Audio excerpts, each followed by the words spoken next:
Alors, on va parler aujourd'hui d'un sujet, bien sûr d'actualité, parce que la Torah est d'actualité éternellement, la Brit Mila, la circoncision, mais qui est aussi d'actualité au mauvais sens du terme, puisque un tribunal en Allemagne a rendu un verdict qui interdirait la Brit Mila et ceux qui la commettraient, les parents de l'enfant qui l'aurait commis, seraient passibles de sanctions et de poursuites judiciaires, peut-être même d'emprisonnement.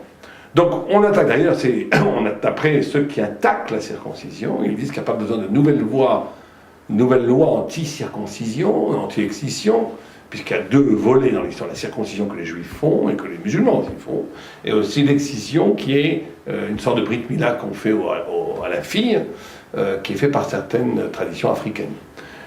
Donc on attaque ces pratiques, et on dit qu'il n'y a pas besoin de nouvelles lois, puisque la Déclaration du droit de l'homme universel proclame que toute atteinte à l'intégrité physique d'un mineur est un crime, et la loi française a repris ce principe, que toute atteinte à l'intégrité physique, à une mutilation, une castration, une amputation d'un enfant est passible de prison, est passible d'amende qui peut aller jusqu'à 50 000 euros. Donc, ça, premier argument, c'est contre la loi. Deuxième argument que donnent les anti-circoncisions, c'est de dire comment pouvez-vous amputer une partie du corps d'un enfant sans lui demander sa permission, puisque l'enfant a 8 jours chez les juifs, à 5, 6, 7 ans chez certains musulmans, ça dépend des communautés musulmanes, et autour de 7 ans.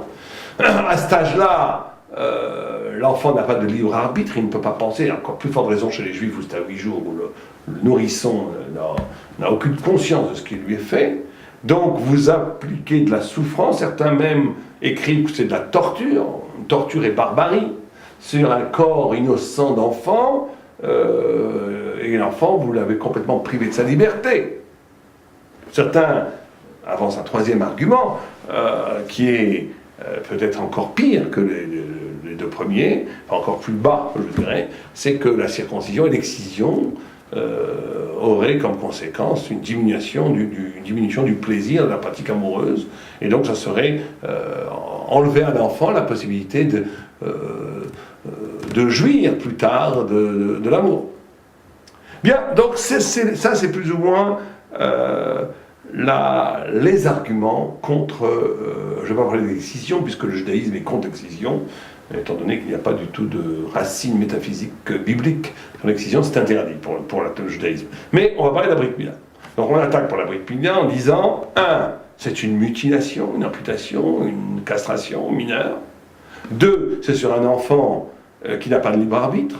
3, cette pratique aurait pour conséquence une diminution certaine du bonheur, de la volupté jouissive de l'enfant plus tard, quand il sera adulte. 4, c'est contre le droit, tout simplement, le droit, la Déclaration universelle des droits de l'homme et le droit en France et en Europe qui dit qu'on n'a pas le droit d'atteindre l'intégrité physique d'un enfant. Alors, pour répondre à cette... faut pas, c'est des questions qui, pour un juif religieux, ne commencent même pas, bien entendu.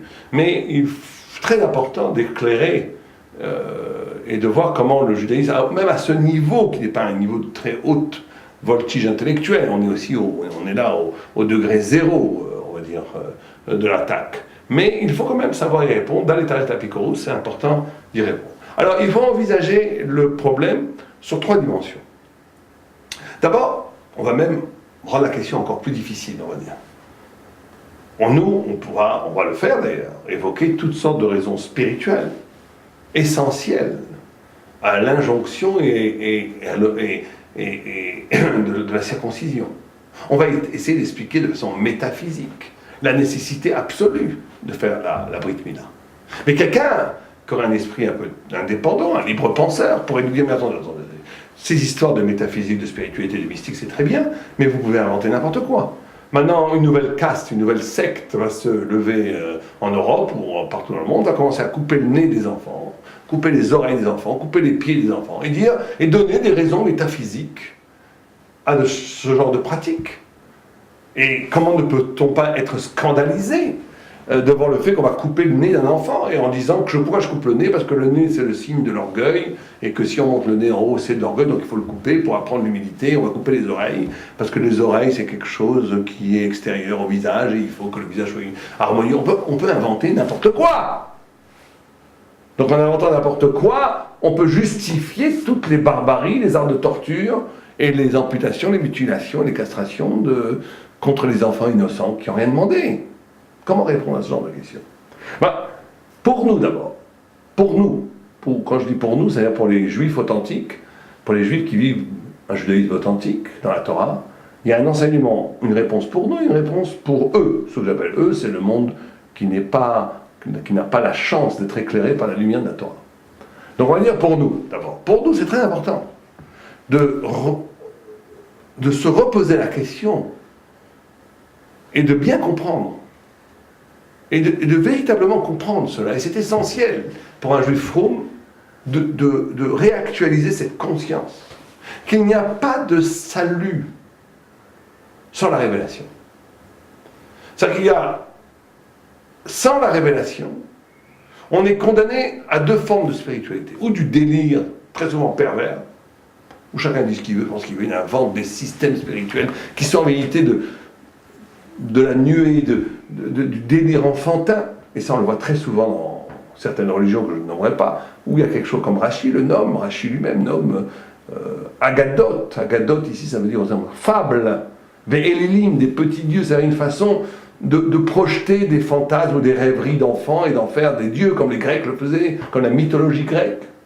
Ou comme aujourd'hui, la multiplication de sectes où chacun invente n'importe quoi, des systèmes plus ou moins sympathiques ou plus ou moins bizarroïdes, qui répondent à des frustrations et à des manques psychanalytiques chez la plupart des adeptes, qui retrouvent dans un cercle clos un certain confort intellectuel et spirituel qu'ils ne trouvaient pas à l'extérieur dans la grande société, dans la réalité du monde.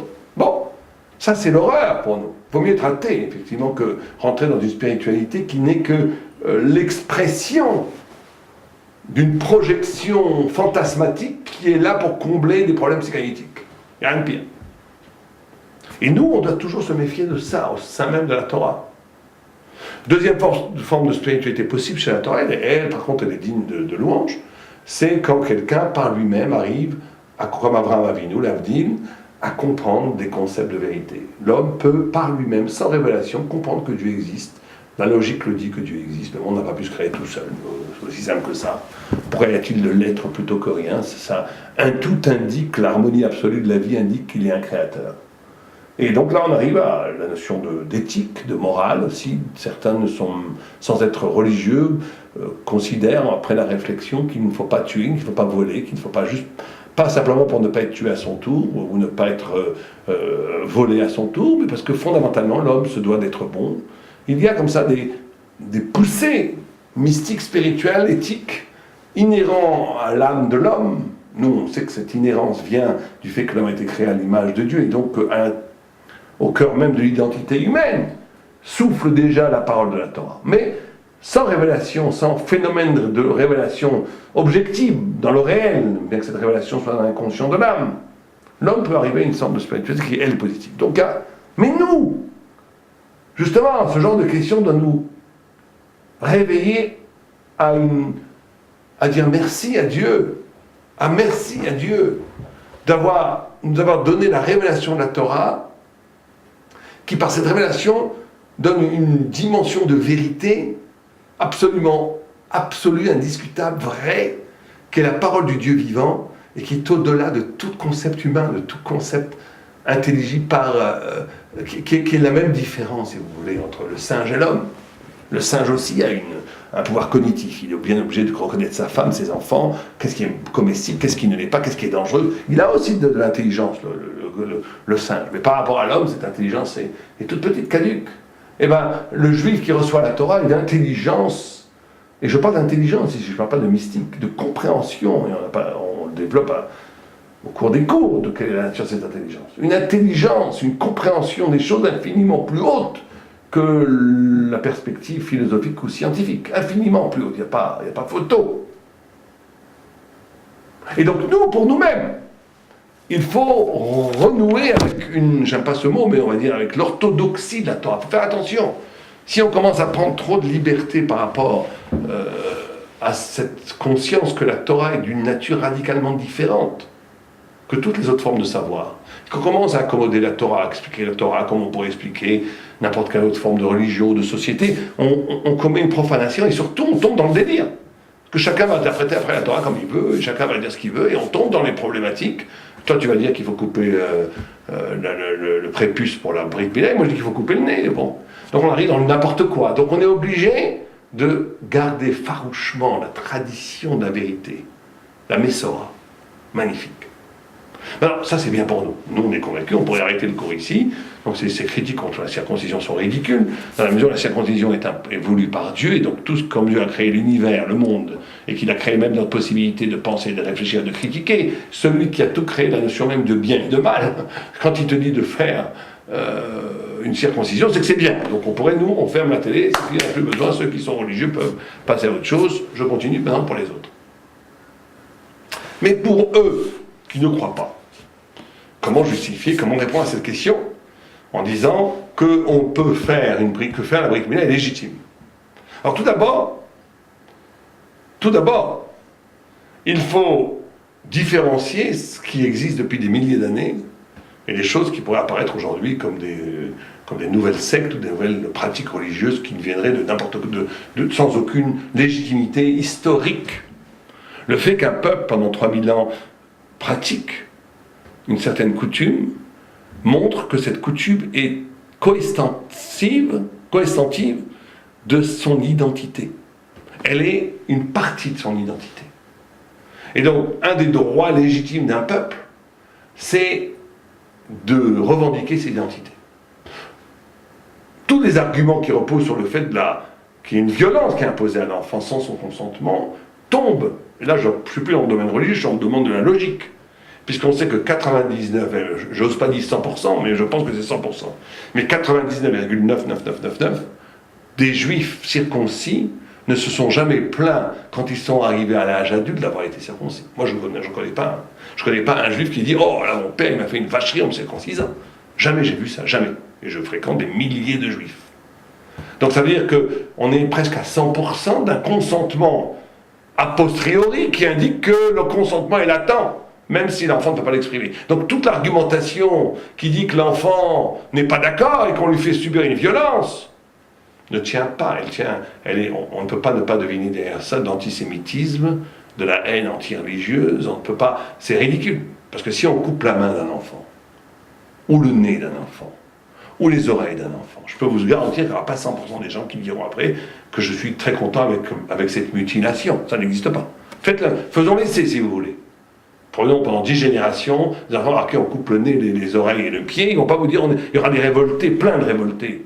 C'est honteux de me couper le pied, oh la circoncision, non, peut-être que ce prépuce n'est pas si essentiel à l'identité humaine ni à l'esthétique humaine. La plupart, 99,9% des juifs, vous leur proposez aujourd'hui d'annuler la circoncision, ils vous crient, même des gens qui ne sont pas du tout religieux, ils disent, moi je suis juif, c'est mon identité. Or, il est écrit aussi dans la Déclaration universelle des droits de l'homme qu'il faut respecter l'identité des peuples. Donc cet argument tombe complètement, il n'existe pas. Deuxièmement, plus profondément, avant de passer au plus profondément, il y a aussi un deuxième argument qui est très simple, c'est que la brit milah est un acte aussi médical, puisqu'on sait aujourd'hui, il est prouvé scientifiquement, que la circoncision protège, pas 100%, mais protège, annule énormément de cancers, évite énormément de cancers, et aujourd'hui surtout protège à 60%, à 40%, selon les études, j'ai bien vérifié, à 40 ou 60% selon des études, du sida, du AIDS. Donc rien pour ça, on n'imagine pas, imaginons que, est-ce que ces bonnes âmes, le journal des droits des enfants, voudraient interdire une opération médicale qui aiderait l'enfant à être en meilleure santé ou à le protéger d'une maladie. Est-ce que là aussi, ils diraient, surtout pas, ne le faites pas? Donc même d'après leur système à eux, je parle bien entendu qu'encore une fois, que pour nous, on n'a pas besoin de ces arguments. Mais même dans leur système à eux, il y a quelque chose qui est incompréhensible. Si c'est avéré que la brit milah protège de certaines maladies, pourquoi ne pas le faire? C'est une opération médicale, comme il s'en pratique tous les jours. Surtout que c'est une opération absolument mineure. Donc on ne peut pas ne pas voir dans cette accusation et dans cette campagne de dénigrement quelque chose qui n'a pas le relent des campagnes antisémites. antispirituelles qui ont toujours existé depuis les Grecs, les Romains, au Moyen-Âge, jusqu'à aujourd'hui. Très souvent, ces gens-là qui voulaient tellement protéger le bonheur de l'enfant, Brit Mila, c'est pas bien, sont les mêmes qui après ont adhéré à des mouvements politiques qui ont amené à la destruction massive de 2 millions d'enfants. Je ne veux pas accuser personne, mais Hitler ne mangeait pas de viande, il était végétarien. Il ne voulait pas faire de mal aux animaux. Cette sensibilité excessive est toujours quelque chose de bizarre, quelque chose de suspect. Il y a une suspicion qui fait qu'à un moment donné, on se dit, si il y a quelque chose d'idéologue, une idéologie tellement radicale qu'elle renvoie très souvent à une monstruosité cachée. Et donc, ces arguments ne tiennent pas. On voit même, et là je ne me situe plus dans notre niveau à nous, je suis dans le niveau de quelqu'un qui ne serait pas croyant. Même quelqu'un qui ne serait pas croyant ne peut pas ne pas voir que c'est que c'est quelque chose qui a été admis de façon absolue par le 99% du peuple juif. Même ceux qui ne sont pas pratiquants, ça fait partie de leur identité. Et que cette identité est tellement forte qu'on n'a jamais vu quelqu'un regretter d'avoir été circoncis. Donc ça veut dire que enlever le droit à l'identité, c'est un crime contre l'humanité. 2, c'est une opération médicale. Elle peut être considérée aussi comme ça, puisqu'elle protège des maladies. Mais allons plus loin maintenant. En vérité, reprenons l'image qu'on a donnée. Quand vous avez un enfant qui est opéré pour lui sauver la vie, personne n'a. On prend le scalpel, on coupe la chair, ça fait du sang, c'est vrai que c'est impressionnant, ça fait mal, et on a mal pour l'enfant, bien sûr. Mais est-ce que quelqu'un a l'idée de dire arrêtez l'opération, il va s'ouvrir? Non, on est en train de lui sauver la vie. Tout ça, tout le monde est d'accord. Pourquoi? Parce que c'est quelque chose de physique. Or, ici, quand on fait une circoncision, on est en train de faire la même chose spirituellement. Et c'est là où on est dans le point même du débat. C'est très intéressant de voir ça. C'est très intéressant de voir ça, parce que l'argument que j'ai lu dans certains articles qu'on m'a envoyé contre la Brit Mila, c'est de dire que c'est une coercition contre l'enfant, on oblige l'enfant à faire ce qu'il n'a pas demandé. Bon. Mais de toute façon, toute l'humanité s'est basée sur la coercition. Sans être religieux, Freud dit que la répression des instincts est ce qui génère la culture. Ça veut dire quoi? Ça veut dire que, justement, ce qui différencie l'animalité de l'humain, c'est quoi?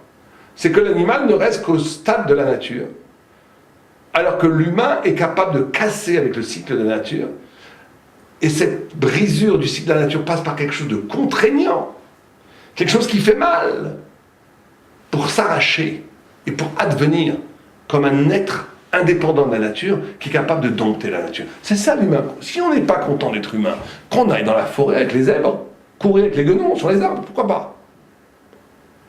Mais il n'y a pas d'humanité sans coercition. C'est fondamentalement l'essence même de l'humanité.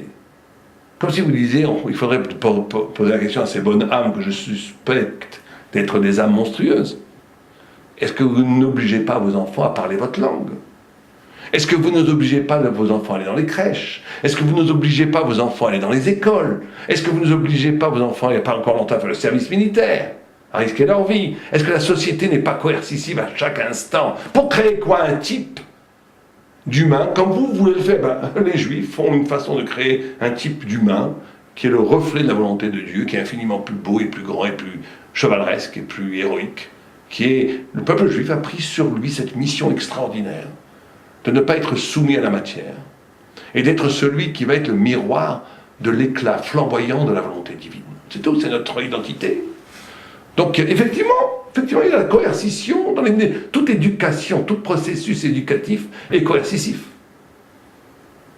Par le fait même que je m'adresse à un enfant, je l'oriente déjà. Donc encore une fois, cette critique de la coercition est ridicule. Mais en vérité, et c'est pour ça que c'est très intéressant, c'est qu'en vérité, déjà le Talmud parlait de cette attitude. On est ici face à une discussion phénoménale qui excède largement d'ailleurs la problématique de la Brit Mila, de la circoncision. C'est est-ce que l'homme n'est que lui-même, ou est-ce que l'homme est le témoin d'un plus grand que lui-même? Je m'explique. Déjà, au temps d'Agmara, il y avait un Tourneroufus Aracha qui posait à Rabbi Akiva, qui disait mais qu'est-ce que c'est que ça? Vous savez que ce serait intéressant de voir ça aussi historiquement. quand les premiers chrétiens se circoncisaient. Les premiers chrétiens, non juifs d'ailleurs, faisaient la circoncision. Parce que c'était de rentrer dans l'alliance. Les Romains, les Grecs, et surtout les Romains, ne voulaient absolument pas la circoncision. La circoncision était moquée par les Romains, au point où les athlètes juifs, malheureusement dans les Jeux Olympiques à Rome, et aussi à Athènes, mettaient un faux prépuce en cire pour faire croire qu'ils n'étaient pas circoncis.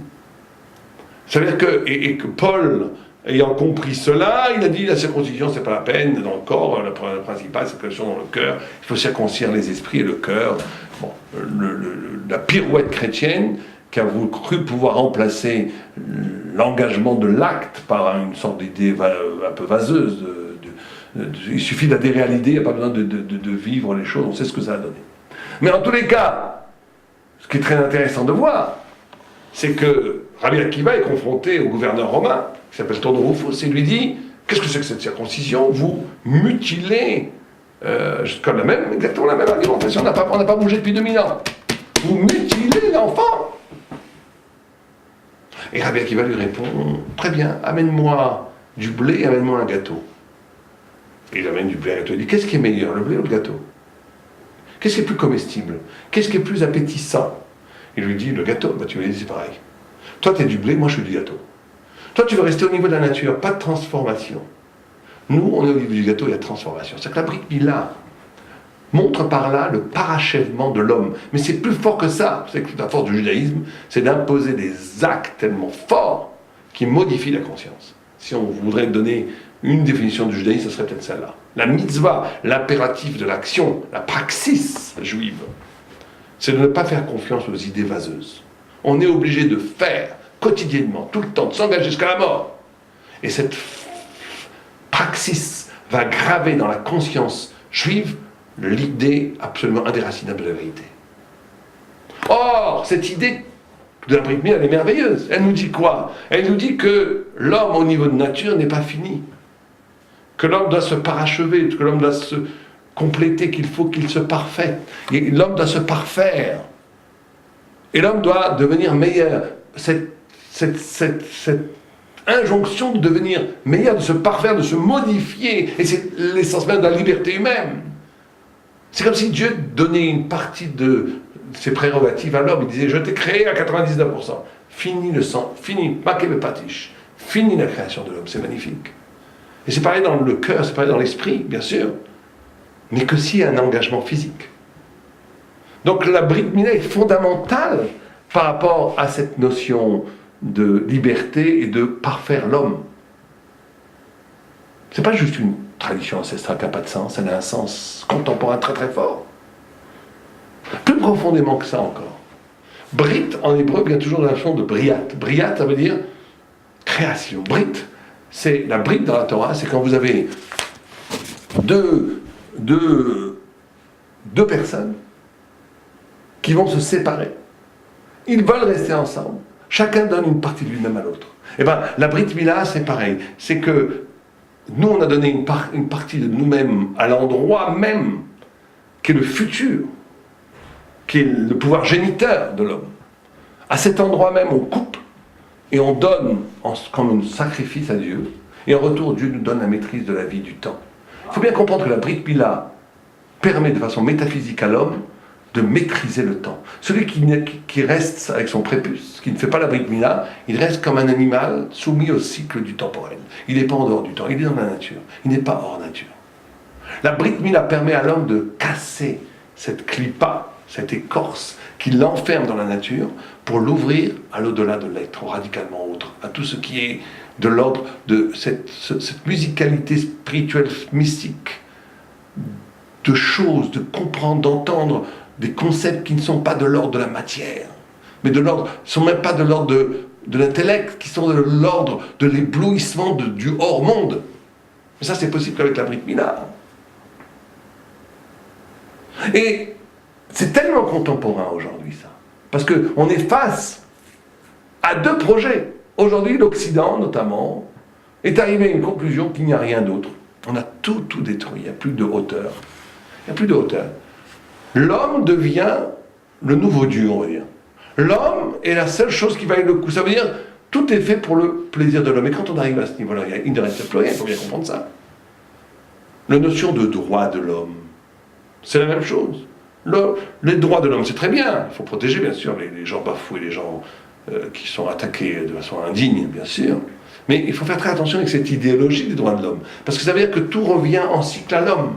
Que l'homme n'est plus obligé de rien. Que l'homme n'est plus face à une épopée à retrouver la vérité. C'est plus ça qui est important du moment que l'homme mange, jouisse et regarde la télé, et regarde Internet. Voilà, on est arrivé au sommet. Le sommet de l'humanité est arrivé à quelque chose qui est pour moi inférieur à l'animal.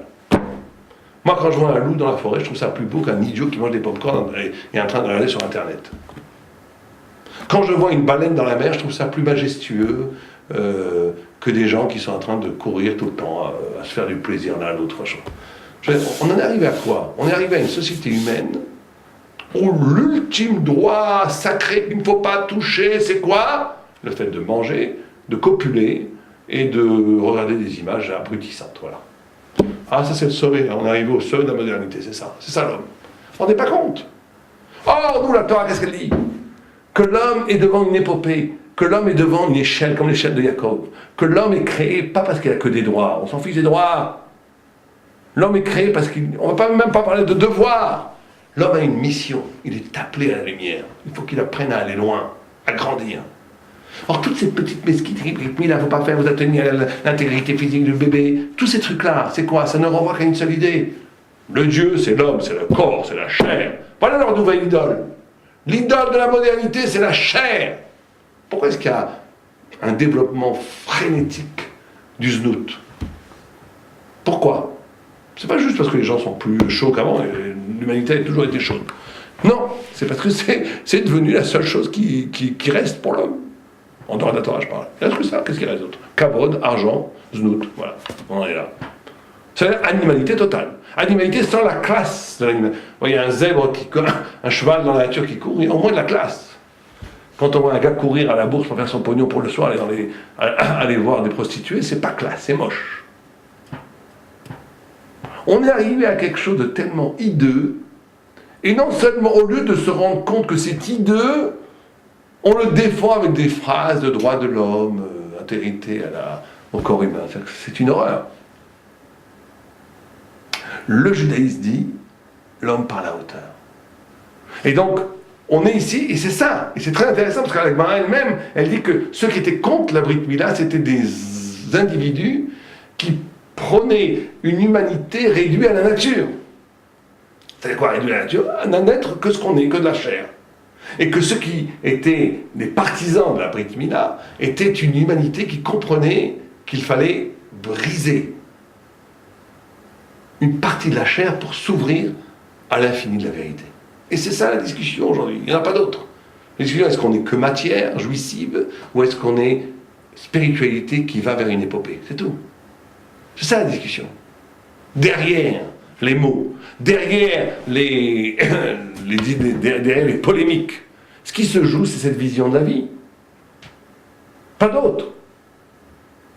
Et justement, le judaïsme dit, la Torah nous dit, faites la Brit Mila au lieu même du désir. Au lieu même du désir.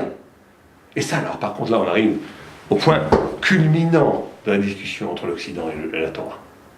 C'est que vous savez, comme on l'a dit tout à l'heure, les Romains ne voulaient absolument pas faire la circoncision. Ils n'étaient pas prêts à se convertir au christianisme s'il y avait la circoncision. Pourquoi? Pourquoi? C'était pas très terrible, la circoncision. Pourquoi? Parce que justement, les Romains disent non, on veut bien Dieu. Parce que la pratique idolâtre de Dieu, c'est quoi? C'est que Dieu est dehors et moi je suis tranquille chez moi. Je veux bien qu'il y ait Dieu dehors dans les temples. Je veux bien même servir Dieu. Il ne faut pas venir me déranger dans ma pratique de l'intimité. Dans l'intimité, c'est moi le bon Dieu. Dans l'intimité, c'est moi le maître. Dieu dehors, moi dedans.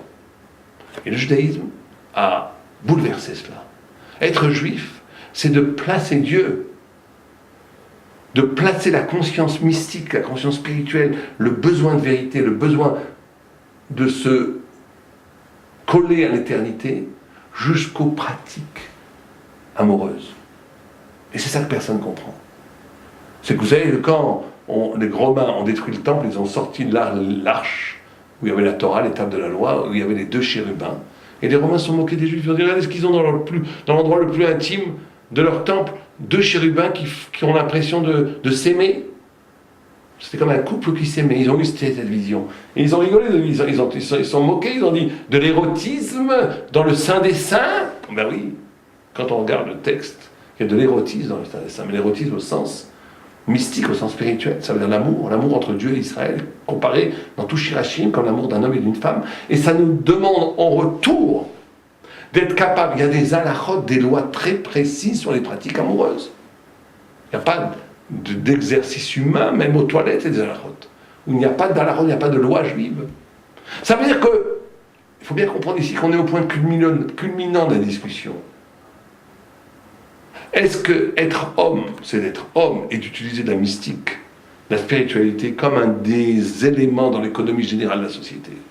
C'est un des rouages des choses dont j'ai besoin. L'homme a aussi besoin de spiritualité pour ne pas être qu'un animal, d'accord? Donc on dit ça. Ça, c'est de la religion. La Torah, c'est pas de la religion. La Torah, c'est la vérité. Si la Torah est toute puissante, c'est tout simplement parce qu'elle est vraie, pas parce que c'est une religion. Et donc la Torah nous dit, quand elle est vraie, tu dois, au cœur même du désir, au cœur même du plaisir, de la pratique amoureuse, il y a encore une conscience d'être avec Dieu.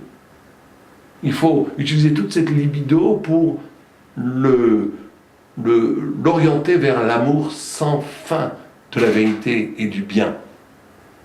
Et là, on est vraiment dans le point culminant des deux façons de voir. Est-ce que l'homme existe intégralement, respecter l'intégrité de l'homme?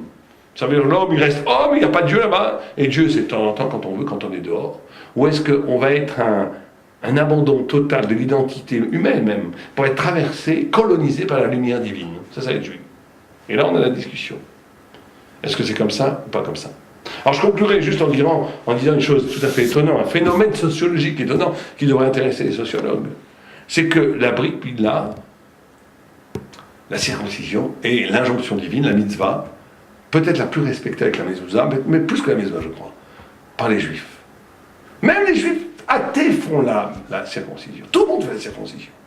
Et la Gemara nous dit que les mitzvot, que les commandements, les prescriptions que Dieu nous a données, celles qui ont été acceptées par amour par le peuple juif, sont restées éternellement. Elles ne sont jamais annulées. Or, la Brit Mila a été acceptée par amour. Pourquoi? Parce que c'était l'acte, c'était justement signé au cœur même du lieu du corps, qui est l'amour, que notre amour le plus radical, le plus originel, c'est avec Dieu. Et ça, c'est pour toujours. C'est pour ça que ça reste même un juif complètement assimilé, fait la circoncision pratiquement toujours à ses enfants.